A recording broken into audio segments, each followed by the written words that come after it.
Latest chika. Hindi raw fairy tale ang love story nila ni Bel Mariano. Yan ang inamin ni Donnie.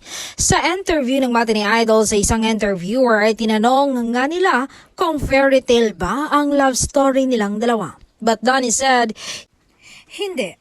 Kasi sa pagmamahal, hindi lang saya, may lungkot din, may sakit rin. Wala namang fairy tale kasi everyday Nasa inyo yan kung paano nyo pagaganahin, hindi ba, na magka-partner. Kumbaga may mga taong nangyayari sa kanila yan dahil hinahayaan siguro nila. Pero with a constant communication, sabihin mo yung gusto mo. Sabihin niya yung gusto niya, hindi ba?